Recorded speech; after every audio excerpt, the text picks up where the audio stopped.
Hi, everyone. Welcome back to Conversations with Therapists. Today, I'm joined by Yetunde of Showpathway Mental and Wellness Services. Yetunde, thank you for being here. Thank you so much, Deborah. It's such a pleasure being here today. Yetunde, what inspired you to become a psychiatric mental health nurse practitioner? And what do you love most about the work that you do today? This is a very, very interesting question because I became a nurse because I wanted to help people. But while working as a nurse, I started to figure out that there are a lot of things that the stigmatization that comes with mental health.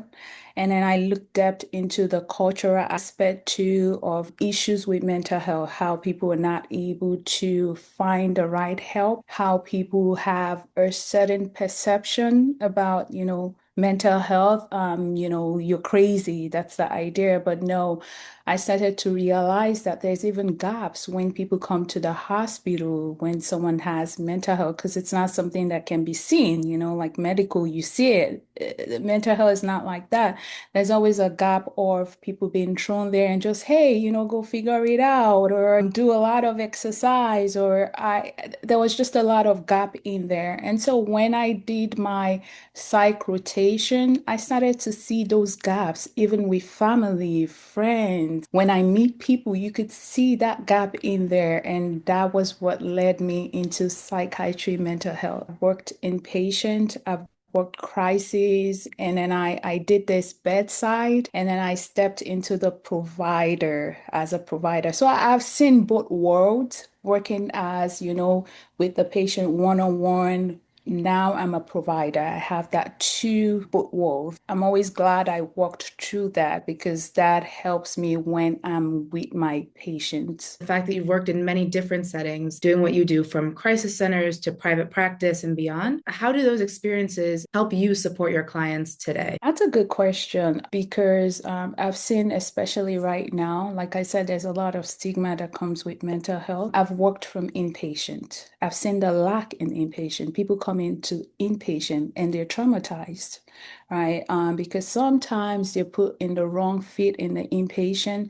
They start to realize, oh my God. For some people, it's very humbling. For some people, it's also traumatic. They get in the inpatient and then here you go, bye, 5 days later. They give them the medication, no explanation. How do I use it? Where do I get my next provider? How do I continue care? A lot of times that is not done right. So for most patients, I'm able to help them in that transition. If you go to an inpatient, I can help you with that. Now, for those that do not even have, they have no idea where to start from, I can always transition them in the terms that, yes, I could tell for psychiatry evaluation, I can let them know, hey, therapy is first. Let's go this route first, right? And let them know also, even though it's medication, which I am very versed with also, they work hand in hand. Right, you have to understand your stressors. There are a lot of things that needs to be understood, which is personalized. For those going through crises, there are ways that I could point them towards where they get help. If it's something that outpatient, I can always refer them to intensive outpatient, where there's therapy and medication management. It's a lot that we can do. People are unsure with diagnoses. People say, I feel a certain way, and they don't know what they feel. They just know something is just off. I don't feel the way I could feel. It's coming to get a psychiatry evaluation. It kind of directs you. And it's always individualized with mental health. It's not one shoe fits all. I Mhm. meet you where you are, exactly where you are. A lot of people are really nervous and hesitant about when they are prescribed medication or they think that they might need medication. So, how do you approach medication management in a way that feels collaborative for your clients? And if you run into a patient who's particularly anxious or hesitant or just having a lot of mixed feelings about integrating medication into their care plan, how do you approach that? I usually say this because there are a lot, like I said, a lot of stigma. Oh, you're putting chemical in your body. Education. I always say we make the decision together. One of my slogan is I would not just give you a medication, be like, bye, see you whenever. Let me know when you get better. No, that's not always my cause. I would educate you what to expect, how the medication works, If you have what side effects are normal, right? Because I've seen instances where clients will say, oh my God, I started taking this medication and I feel tired. This is terrible. This is where I bring in that's normal. You're going to feel that the first 2 weeks because this is different. This is opening a chemical transmitter in your brain, the serotonin. You're going to feel tired the first 2 weeks. I kind of give them even ideas. How about you take it at nighttime? Sleep it off, right? Have that personalization. I have an open, questions that can be asked, even sometimes through portals where, people would text, where technology savvy, they text and say, hey, I feel this way. I'm like, okay, let's talk about this. What happened today? Are you hydrate? Some would say, I am having headaches. Are you hydrated? That's the first question. You're not drinking a lot of water. You're going to have headaches, right? I kind of educate them in that aspect. If it's not working, we're stopping it. And the reason why I say that is I've seen instances where a patient would complain and say, hey, I feel this way. And just because I've not heard about anybody having that side effects does not mean they're wrong. I listen and we stop it. We stop the medication because one, their feelings are validated. Two, it could pose a trauma response. When you don't listen and you don't understand where they're coming from, guess what?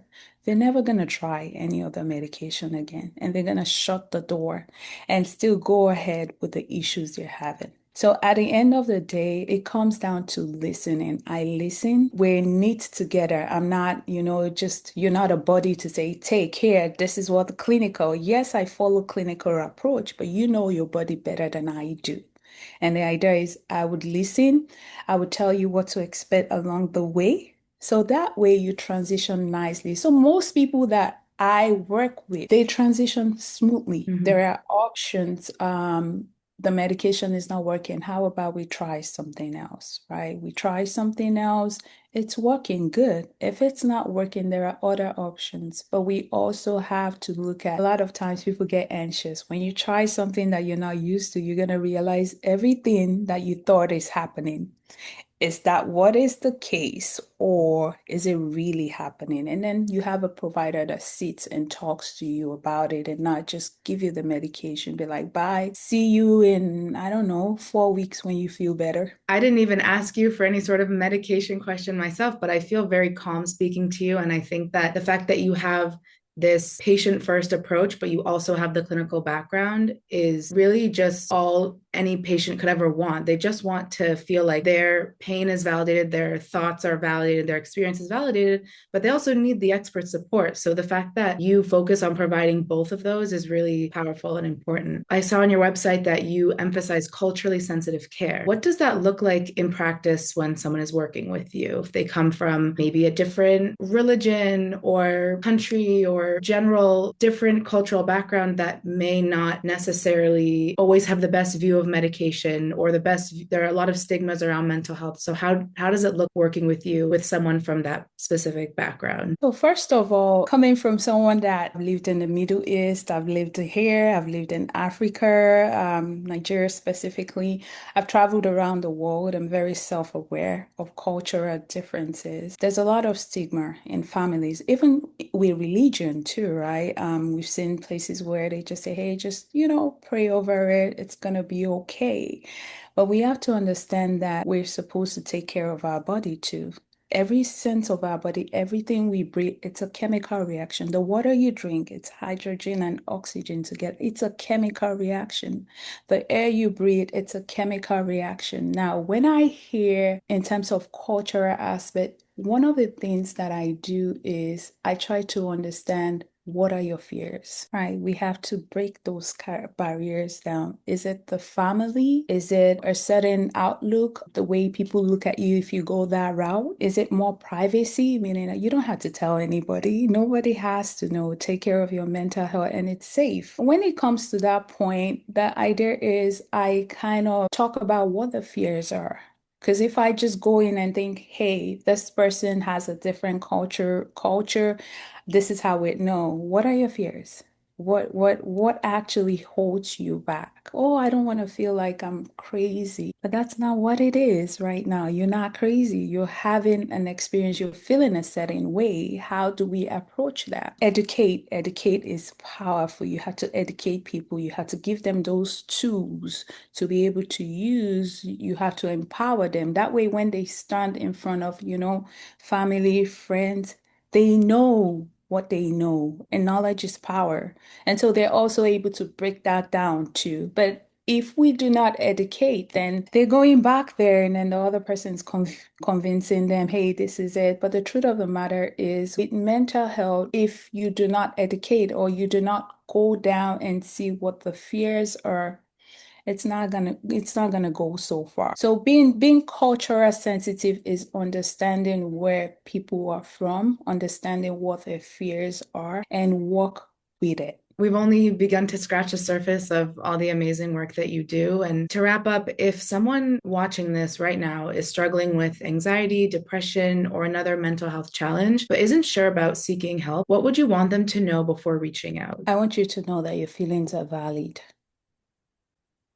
I want you to know that you feel what you feel. I want you to know that you're not crazy. I want you to know that it could be a bunch of other things that is going on. It might not even be medication. It might be assessing your stressors. It might be just sleeping right. It might be, are you in the right position right now? And it might be healing your inner child. Some people carry a lot of trauma and it becomes huge as they grow older. It could also be hormonal. It's a bunch of things that could affect your mental health, but you can't find a sense of it. I want you to be comfortable to talk to me. Let me know.